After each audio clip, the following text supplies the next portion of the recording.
So there's a lot of weird stuffing happening in the kind of the gang warfare stuff at the moment. Where as a motorcycle gang, um, at most normally there's only about three of us.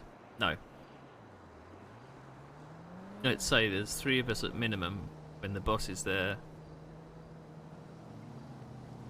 Or Goober over here, foot sight. I've never seen more than that for quite a while. And I know the motorcycle gang can be more what's the word? It's the opposite of reactive. They can do things to mess with people. It's fine, bit of fun and all that. Herman's not that way inclined, I don't think. But I think all of the violence that has happened is particularly justified. Because we're going to be going, at most four of us is going to be going up against a clan of 8 plus. And I, out of character, I watched Logan the bounty hunter turn up for a chinwag with shit, what's his name? I always think of it as the rat, but I can't remember his name. John Anik McNeil. Now, out of character, when I was in his stream, I was saying this is a trap. It's a trap. This is you're going to get done here, because he made them meet at a remote location, or in a location that was off the road, in an out of sight, which is a big red flag. And sure enough, when he met John Anik McNeil, several people came out of the shadows, and he was surrounded by eight people. So that was a bit tense, and we just don't have the firepower as a motorcycle gang to do anything about it. I think maybe was it Arthur? He was a bit maybe reactive. There was obviously that ongoing thing. Well, if you didn't know, there was a rat in the motorcycle gang that suddenly it suddenly just ghosted us. Didn't turn up to on duty, or he just kind of generally just changed his name and then started doing other jobs. So we kind of said, right, we're not dealing with him anymore. He's probably ratting us out all of our secrets to other people for a price, which apparently he was. So I think the motorcycle gang was justified in bringing down justice on them, because you don't. It's a loyalty thing. Any group wants to have loyal members. I think Arthur maybe went about it the wrong way. Shooting someone in the back of the head in the middle of a casino. No, it's Barry, wasn't it? Sorry. When the people at the casino tables were off-duty police officers. That probably didn't go down very well. But then, obviously, their club, or their collection of members in their group of misfits, were able to then organise. They got themselves in body armour and masks and everything like that, and then suddenly decided, right, okay, we're now going to kidnap one of the motorcycle members, and shoot me until I was nearly dead, or shoot Herman until he was nearly dead. Don't think that was really justified. But But we were doing some stuff earlier today. I came on just before stream, and did some RP, and we found that we were being watched. Everywhere we went, we seemed to be followed by a car, and we found out who that person was. So they're obviously interested in our whereabouts and what we're doing. I'm just wondering where it's going to end, really, because it's just going to keep being a back and forth. If we're going to go and see, this is where I think the gang warfare sometimes gets let down, because you go and shoot somebody. If there's no repercussions for that for either party, yeah, the person that shoots somebody should do a significant break to simulate jail time and things like that, and a fine or whatever. You should never be allowed to go out on bail for something like that. You should actually have a stay somewhere, and you should have an enforced time away. But if the person that got shot is able to just then get patched up and then sent back out on the street again, then there needs to be something a bit more significant than that. Then we're just going to go through the same thing of one gang has a member that's shot. They're going to come back into the gang a couple of hours later. What is it solved? It's going to get very boring very quickly, and I think it's just going to I think for some members, maybe some RPers, it may just become very boring very quickly and just not very satisfying. So I don't know, I'm a bit confused with it all. But then you've got the guy in the middle, the bounty hunter in the middle, that again, out of character. Herman knows nothing of this because he's only met him once.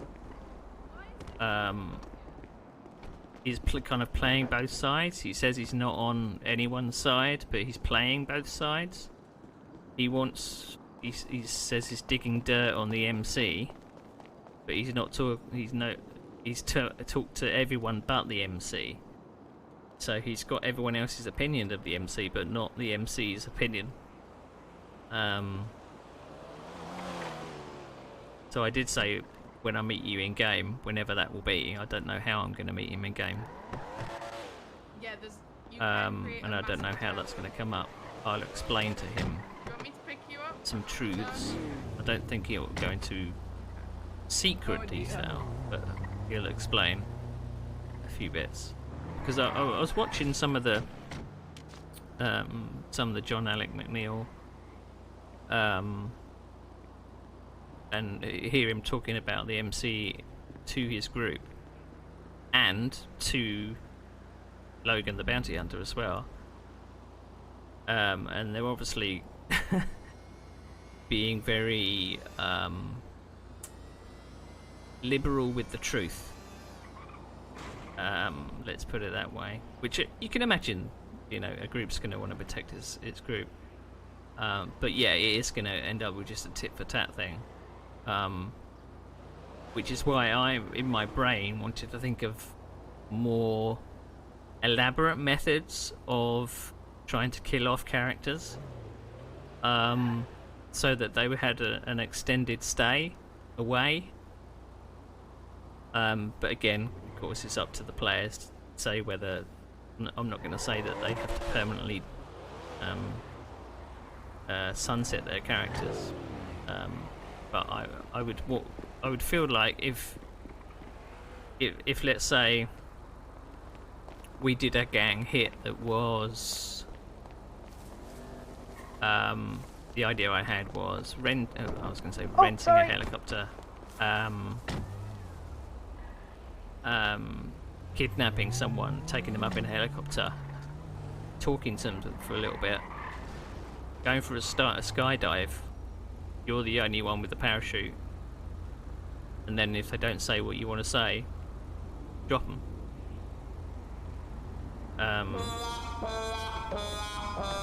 Because obviously that's a bit more than someone getting shot, going to the hospital, having their bullets removed, and then being back on the street in an hour.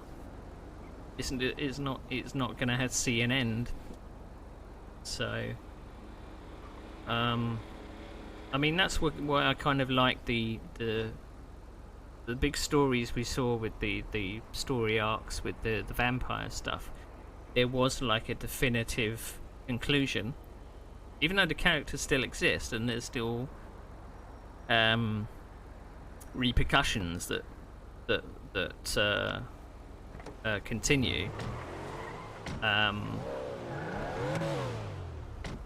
As a story, you can kind of draw a line under that chapter and say, right, we'll go on to the next one. With the gang warfare, it's a bit more fluid.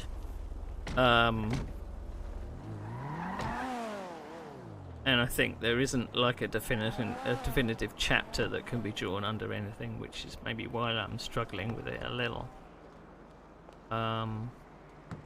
But we'll see. We'll see what Colton wants to do as well. I kind of feel that Grimm maybe kind of seeing it the same way. I feel that he feels it might be boring because of the tit for tat thing. I haven't spoke to him in depth about the gang stuff, but there are things I wanted to improv with him about, just to get a bit more depth to goings on in the club. But as I said to Logan previously, I think the fact that I think it's the first time that Herman's actually been shot. So it's the first time someone's taken revenge on him for his or his club's actions. So I tried to roleplay feeling a bit kind of out of sorts and wanting to go in hiding. It was just unfortunate that you two came along at the wrong moment. I wanted to stay undercover, and it was actually a pity that I don't think I streamed that. But I literally, if you think about it in terms of so if I've got my tow truck there, right, I could see, it was Arthur, wasn't it? I could see Arthur in front of me, so his car didn't disappear. I was obviously kind of thinking he was going to get back into his car to move his car out of the way so I could get to the despawn point, so that I could move the truck over so I could chuck my car off the back. I thought he was going to move. And then when he made a move towards me, I was kind of a bit afraid that I was going to accidentally run him over, so I moved back. Now I can't see what would have been behind me, and unfortunately you were there, so I think I reversed, and then I looked behind me, and then unfortunately you were standing there, so I couldn't really do anything. And then I was too embarrassed to actually speak up and say anything, which led to you thinking that I was this mystery dude, trying to pull one on the MC. So out of character, I was red-faced and feeling a bit stupid, but I didn't have the confidence to say, "Shit, it's me, Herman," you know. Well, that was a good disguise then, wasn't it? At the moment, I want to kind of basically go around being Knight Rider. That's my thing. But I've now kind of got a neutral disguise, and I'm in a kind of a really kind of local looking car. So I've been kind of just going around town like that at the moment. No idea why they turned up shooting except them. Yeah, it just seemed to me a bit strange that they came out all guns blazing. You know, they got all masked up and had guns at the ready and everything. And if I had been, again, I don't think I was streaming that bit, but if you'd seen it, literally, the picture that I had, which you've probably seen, was the picture of the van. Obviously, I can only take a picture and then send it by WhatsApp. By doing it live, you can't actually send one from your gallery to WhatsApp. So I was like hearing over the radio of, again, I think it was Barry that was he was saying, you know, protect Davey, protect Davey. And I was like thinking, well, I'm not exactly going to go rushing into the club, because obviously that's what they want. If they were watching the club, then I'd be just running into crossfire. So I went to the casino, thinking, well, it's really close to the club, maybe I can do some recon. So I moved round the side and went down the side road, and it's just by chance that I found that van on the road leading to the horse track. And I thought, that's a bit strange. That's definitely not a place that someone would park. So I took a picture of it and sent it to Barry or Arthur, whoever was on duty then. I think it's Barry. And I think he said that's a bit strange. And literally, I don't know if it was seconds, maybe it was within a minute. It felt like seconds. As soon as I'd put the phone down, they all came out running from the side, which would have been the direction from the MC, all suited up and carrying what I could only assume was Davey over their shoulder. And they shot me. I think I was maybe on my bike at that point. It wasn't like I had a weapon drawn or anything, but literally they just opened fire until I was down, and then sped off. And then the weird thing was, I got sent to the hospital. Obviously, at some point, I put in an emergency call, telling the police what I knew at the time. And I think something must have triggered, because they were able to find a van, and they got two of them in custody. Two of them injured, I think. Maybe they got thrown out the window or something. And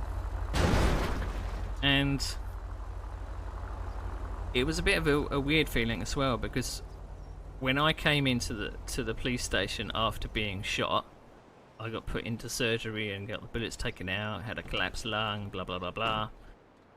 Yeah, probably. Police turned up for the shots fired and seen them leave. Yeah. Because obviously the police were at the casino. So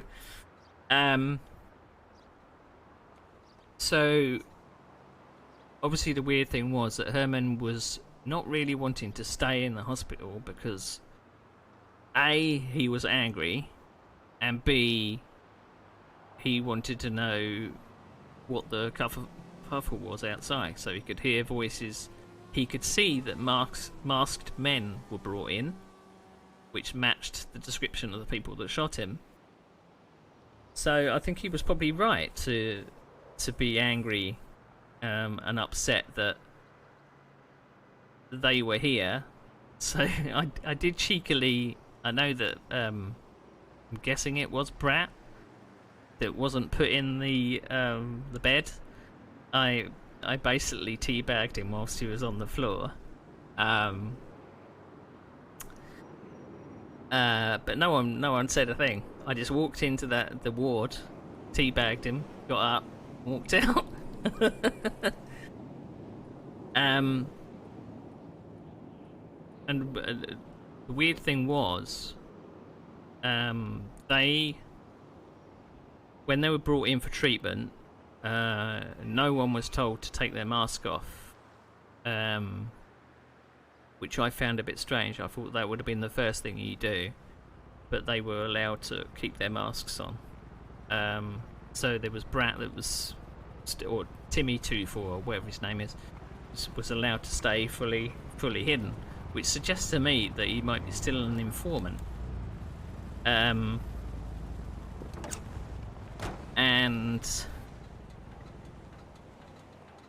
obviously I was a bit pissed that they were getting treated and then obviously sent off, and I couldn't kind of do anything about it. So that's why I kept telling them to take off the mask, you cowards, whilst he was getting put in the back of the ambulance, the police car. But the weird thing was that I guess Marco, he turned up at the exact same point, but he was stripped down to his boxer shorts. So, don't know why. Why would someone have all their clothes off? Is what I think was an excuse. He was saying something like, you know, when you leave the house and you forget to put your clothes on? How embarrassing. And it kind of seemed a bit of a weird thing to say. So I don't fully believe Marco. And I think the weird thing is as well that Herman, if Marco is the one that owns the Pop's Diner, then Marco was the one that was serving him food earlier in the day. So I think Herman would be quite rightly a bit suspicious and a bit hurt personally, that if he was one of the ones that had done something. Also, the weird thing was, the police knew I was there. No, not one of them came to speak to me to get my side of the story, or to ask why I was shot, or to give evidence on why I was shot. Which feels a bit strange. Maybe there wasn't enough police on duty to be able to deal with all of the things. It just seemed a bit suspicious. That either they're listening to everybody that's an informant and the people that did the shooting, and not the people that got shot. It seems a bit one-sided. I had to actually forcefully ask to be interviewed. I think in some ways my out of character anger came out as well whilst I was in the police department. I was frustrated that no one was listening to me. And I was going to speak to a recruit. Technically probably shouldn't have been able to interview. So of all the people to come up when Herman was feeling particularly annoyed, Gary Pillock wasn't the one that I wanted to speak to give a statement. Because I wanted to stay angry. And I don't think Gary Pillock would have facilitated that. So thankfully Kennedy came back on duty and was able to take down my statement. But that was basically it. It just felt a bit strange to get shot and then no one kind of say, well, how are you? Do you want to give a statement? You know? And I think even at the hospital, Seb did a good job at role playing some of the injuries. I tried my best to RP a collapsed lung, but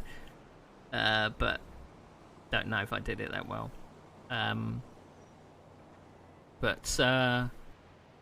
And he said, obviously, we want to get the police involved because obviously you've been shot. which quite rightly that should have happened. But yeah, it feels a bit strange because I don't know where the police stand with some of the people in the gangs and stuff. I know there's probably informants all over the place, and I know out of character that Kennedy deals with some of the informants. Susie was obviously an informant. John Allen McNeil was an informant. Logan is now an informant. So it seems like the deck is stacked, and we just don't have the manpower to be able to do anything about it.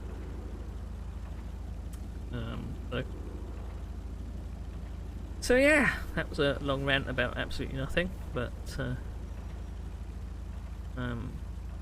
you can tell I think about these things when I'm sitting in bed at night. I'm thinking about what could be done, what kind of set pieces I can think of. Because even the things to do with Susie, it seemed better in my head about the kidnapping, but it went further than I anticipated. I mean, the alarm bells were ringing for me as soon as I got in the car with Dixon. Oh, I have to go the speed limit because the police might get me, which is why he didn't keep up with you, Davey. We get to the airport and then Susie runs off and he's, oh, okay, I still need to stick to the speed limit. He's saying, we're out of town at like 20 miles per hour, letting you kind of speed off and go chase after Susie. And then when you brought her to the to Palito Bay, I obviously had the inkling that maybe I should just speak to her. But I kind of felt that we were out in the open. And weirdly, when you had mentioned the boat, I thought that would be a perfect opportunity for someone to get taken off on a boat, have a private chat, have maybe the threat of getting chucked overboard. Fine. Because I think Herman would feel probably a bit more bolstered by having two of his associates with him. He's not a murderer by any means, but he feel a bit more confident to maybe even threaten somebody, you know. He's not that type of guy usually. But it was just comical that we took her down to the end of the pier. Me probably getting mixed up with, well, we could heal her, but I can't heal her. Even though I have bandages, I still can't do anything about it because I'm not an EMS. I forgot that fact. And then when you said, oh, the boat's not available, I was trying to think on my feet of what to do. So I was like, shit, okay. Right, I suppose we better just talk to her on the end of this dock then. And I had literally only got the words out to ask her name, and then a helicopter arrived. So, but as we know, Susie was technically an enforcer.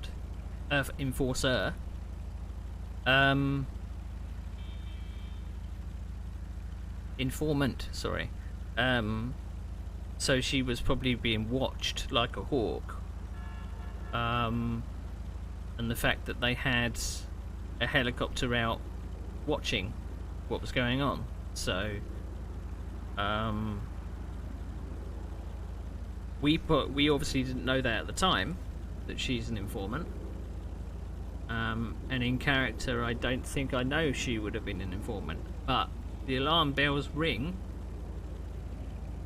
when suddenly a helicopter arrives, where I think someone would have, unless someone rang the police, there was no shots fired down at Palito. So how they would have known she was there unless she was on the police radar. So they knew exactly where she was. But you're exactly right. If I was confident enough as... I don't think I would have said dump her in the water. Herman would have been too nervous to do anything with any finality like that. I still would be like, well, maybe we can speak to her and ask her what's going on with all the, you know, all this cloak and dagger stuff about the blown up cars and stuff like that. Because that was the only reason that I wanted to speak to her. So,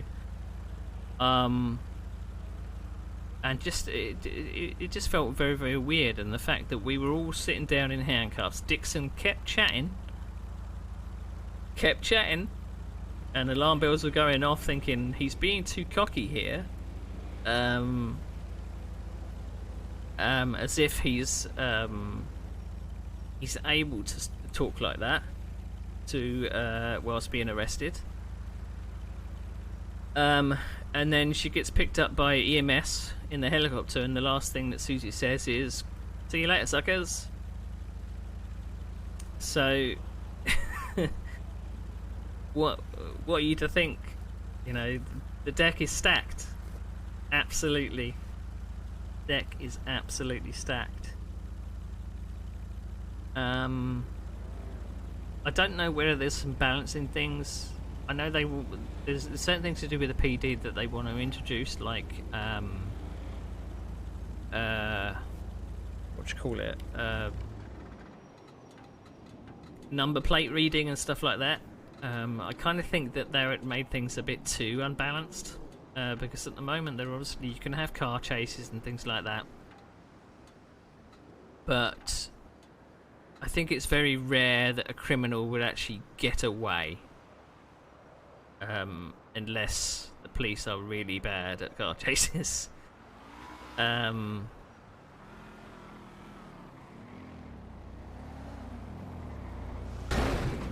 that's definitely a Blair. And I don't think the deck should be stacked even more in the PD's favour, because they've got so many tools to find a crim and keep tabs on a crim. There should be at least some chance for a criminal to get away. Otherwise, it just becomes a bit too one-sided. But hey, you know, they can only try it and see what happens. But I suppose maybe I'm disillusioned with the gang stuff. I did make Herman specifically to be a part of the motorcycle gang. But not like the stereotypical person in a biker gang. I didn't want to be a leather-clad dude. Sorry, Davey. I wanted to be something a little different. And I think I've told Grim this. Well, the fact that I was able to walk up to where they had bikes in the what is the MC, saw you chatting in the yard, walk through the gate, and then say and take a look at everybody's bike and start taking pictures and stuff, and Grim or Colton as the pet character who plays, he was like, "Oh well, we're kind of mid-interviewing Dirk that's already here. Why don't you, you know, we'll invite you in and tell you what the club's about," which I thought was quite lenient, you know. He felt, I suppose in some ways he probably didn't feel under threat from Herman, because obviously he had his nervous disposition and everything, so you wouldn't think that suddenly he was just going to pull out a machine gun and shoot everybody kind of thing. So he had that in his favour. I don't know. I tend to try and only do RP what would be 3 times a week, so Wednesday, Saturday and Sunday. Because there is that part of me that's like FOMO, not wanting to miss out on any story. Because if I don't, if I'm not at least doing some of it, or daily or bi-daily, maybe missing out a day, then I'm missing out on something significant. Because if you're doing like gang stuff, being on the majority of the time to grab intel and figure out what's going on, I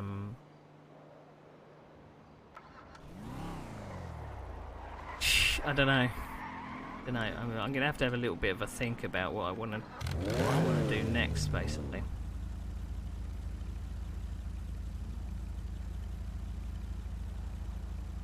Yeah, we just need I think our group has probably got a bad reputation, and I think that Grim's doing a good balance of trying to keep people sweet, doing the, I'm going to say, charity in inverted commas.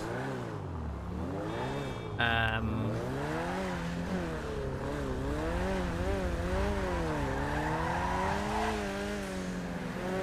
mean, it's not like they don't do crime.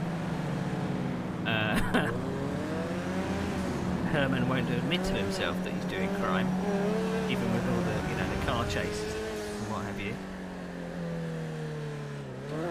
But I think what is happening is that you're exactly right. That was a little bit close. That I think people are taking the stereotype of a biker gang and assuming that that's what we are. Because it's like the talk with off out of character with Logan. I was basically taking the piss out of him and saying, well, you want to know about the MC, but you're talking to everybody else about the MC who is opposed to the MC. You're getting a very one-sided viewpoint. And I just think everyone assumes, right, they're a motorcycle gang, they must be a bunch of angry dudes. Whereas we aren't. There's a multitude of different kinds of characters with totally different personalities. Not your stereotypical bros on bikes, you know. And I just think that it was weird. The gangs came out. People had to play with it for a little while, but then the gangs all seemed to kind of fizzle out. So there was only 2 left. And in some ways, it kind of seems that everyone has kind of said, "Well, okay, let's just join the bigger one."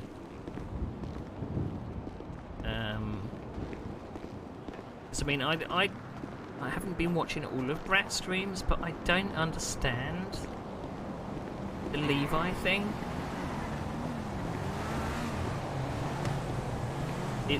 It's either that Levi agreed with John Alec to fake his own death to get the heat off, pretended to be on the side of the bikers to pretend that we were going to get rid of John Alec McNeil.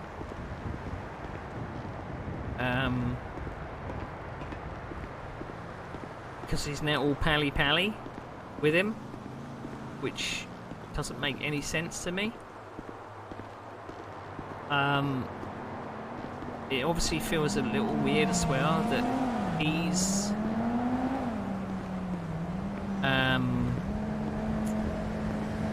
is the captain's brother. So I still feel that he's probably feeding information to the cops about what's going on. So I still feel like Levi is a major informant, which is why you see he seems to kind of get away with most things. I'm really confused. Really confused. But the gang things were supposed to be a really, really big thing, but I don't think people are either seeing its worth or they don't feel like it's enough trouble to be doing anything with. Because I was waiting for the gang thing to come up to see what would happen with it before I even created another character because I wasn't going to make Norman a crim. There's no way in hell.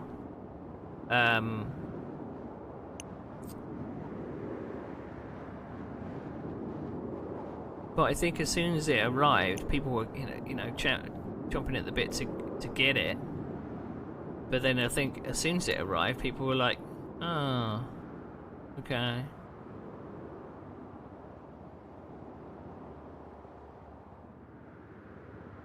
Yeah, I hope that's not the case. Because obviously John Alec McNeil is a big feature with some of the plot lines. Obviously, his streams are in seasons in inverted commas. It's like when people just join the winning team, if you see what I mean. To say that they're winning. It's not that I'm being bitter. It just seems that that's maybe what's happening. And I know that Grimm probably hasn't been on a lot to do much recruiting to get people in the MC if they wanted to join. He hasn't been active for work reasons and stuff like that. So it's a combination of things. Because I think in some ways the gang things could be really, really good, but if everyone just joins the winning gang at the time, then it doesn't see its worth. The worth of it disappears out the window because everyone joins the winning gang. Oh, that gang's won. Game over. What happens now? It was the thing that they said in the Discord that they didn't want to happen. They didn't want one gang to have too much control. So again, it's up, I guess, up to the members to do something with it. But I was of the feeling that people were going to separate off into their gangs, which is fine. You can have separate gangs, but they needed a reason to butt up against each other. They needed a reason for conflict. At the moment, the reason for conflict is we don't like you. That seems to be it. Or revenge. That seems to be the purpose at the moment. You hurt my member of my gang, so I'm going to exact revenge on you. Rinse and repeat. So there is part of that. I'm hoping that there would be more substance to it. Nuance, perhaps. I think if there was a way to have a plot line that involved the gangs, an event perhaps that was a catalyst for something. I mean, like the EMS stuff. Again, I wasn't here for the plot stuff that went down, but it gave the people of the EMS a reason to get involved. But that's props to Bulmer and Brat for kind of dreaming up what would become a major storyline for a week or so. I don't think they originally intended for that to grow like it did. I mean, the first night we met the new characters at the EMS, literally the first thing that that Brat was saying was things about the piss bag disease. He just kept telling people, "Oh, piss bag disease. It has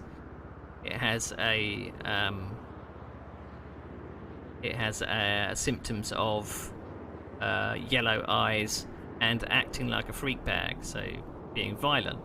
So people ran with that. There was people in the police saying, "Oh my God, I think one of our members might have piss bag disease because they're acting violent and they might have yellow eyes." People loading up with onions as like an antidote to piss bag disease. But then suddenly they had the idea, oh, hang on a minute, what if there's something about demons and vampires? So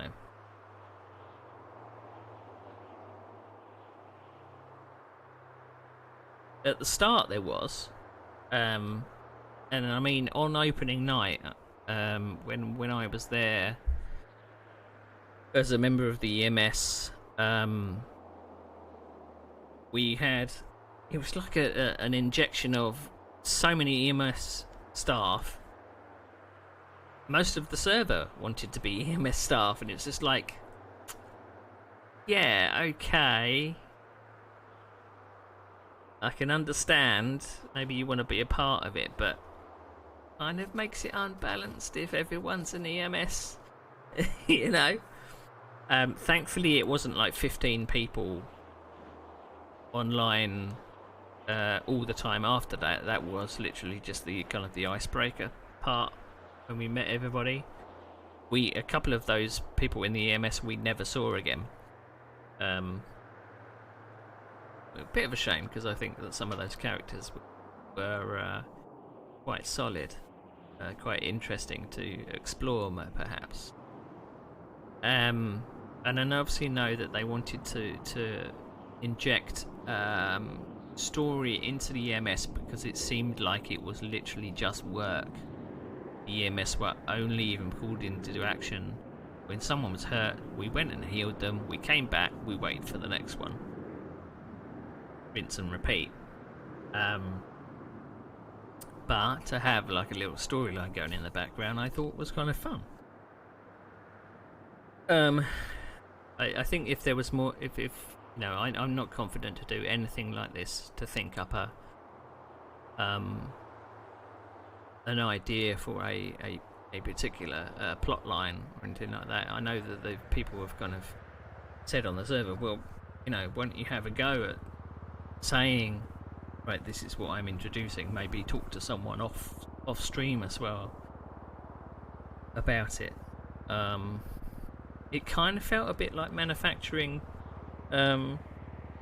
story. I've only ever once spoke to someone offline to say, well, are you open for me to do this? But the rest of it was improvised, because obviously I spoke to Emily about me wanting to search for her, so I thought that would be a good thing for Norman to do. And we did have the suggestion about, well, have said that you're down in the tunnels, but Norman has actually got to find evidence of you being in the tunnels. So I did all the homework. I kind of kept asking around her colleagues who would know her. Why is no one saying anything about her? I had to be like Sherlock Holmes. It was actually quite interesting to do. So eventually someone actually gave up some details. They said the two things that I wanted Norman to know, which was April went down to the tunnels, something about a demon son. We haven't seen her since. That gives Norman the opportunity to say, hang on a minute, why don't I go down there and see what this is all about? Now, I don't know if me and Emily kind of came up with the idea of maybe he should find some evidence that you were down there. So when we went down into the tunnel, she left like little pieces of evidence and text thingies about what I could be looking at. So here's some blood here, here's some hair, here's some dropped iron brew cans and a pot noodle. So it kind of it was damn creepy when you were down in the tunnels looking at this stuff. You just had to imagine that you're right. Okay, you're down in the tunnel where someone has said your colleague is. You're finding blood, hair, food, places where you know someone had slept. So there was evidence of either sleeping bags or evidence that someone had been sleeping down there. So I think anyone would be completely freaked out because, first of all, you don't know that that's April's blood. It could be the demon child's blood. It could be both. The freaky thing was, obviously, I went so far into the tunnels, found all that evidence. Norman was quite rightly freaked out. He called the police and said, right, I need backup. Police came down. Of course, it had to be LeChuck that came down. We did an extra search. I showed him all the evidence. He was like, right, I'm taking photos of this. And then only then we went further into the tunnels. We found even further evidence of fresh blood, hair, evidence that April had been there. But then it kind of it came to an end. It got to a certain point in the tunnel where that was it. That's as far as the evidence went. We were like, fine, okay, that's weird. We'll take down the evidence, see what comes from it. We came back to our cars and found some extra text. There was some text put on the ambulance saying, evidence that someone has hit your ambulance. Evidence that someone has done something else. I think it was more fresh blood or something like that. Which, out of character, completely freaked me out because someone had been watching us. And I know it was either the server admins have got involved and were able to do things without us knowing, just to freak us out. But it was unsettling. So we looked at those things and said, right, okay, this is freaking us both out. This is above our pay grades. There's no way we can do anything about it. So we left, and April's phone tweeted out a picture of us leaving without us knowing. And we got back to the EMS, and the Chuck said, look at your phone. And sure enough, you could see a picture of the ambulance that I drove out of the tunnels, leaving the tunnels. I was just like, okay, I'm officially freaked out.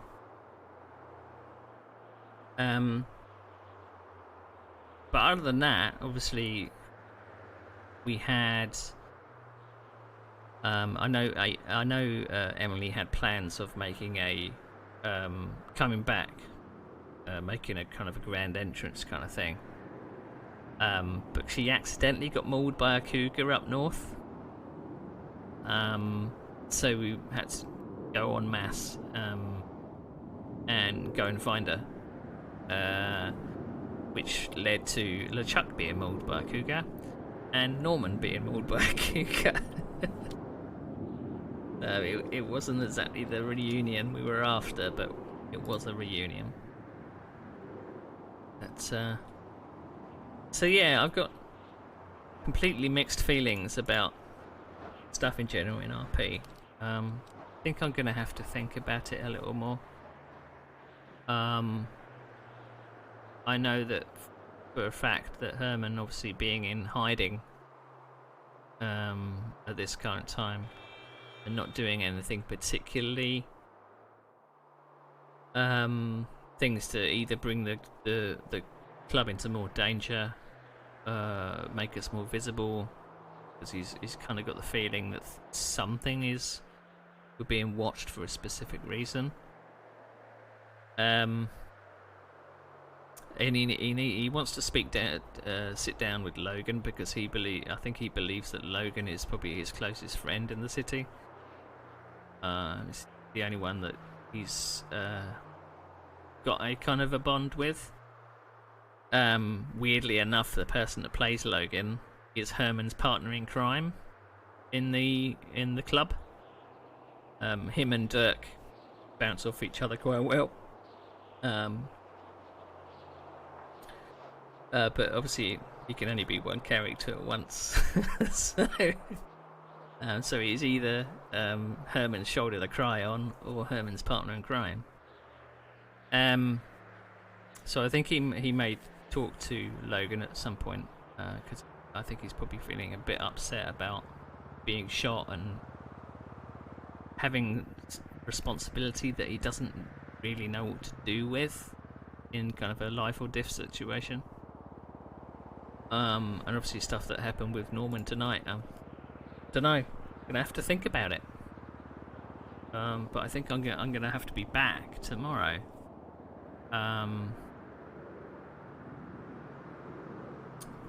I'm gonna have to put my big boy pants on, and figure out what Norman wants to do.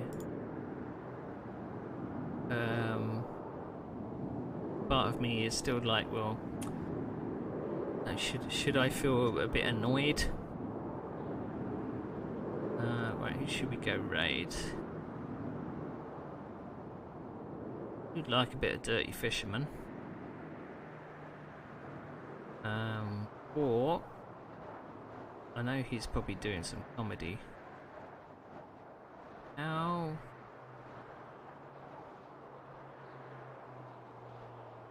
Let's raid Paul was took. Because injecting a bit of comedy into tonight's proceedings, I think, would be good. But I mean, parties, I'm not a big fan of parties anyway. So to RP a party was probably not the best thing. But again, Norman did probably what everyone was thinking of doing anyway, punching him in the face. I mean, you know, take heart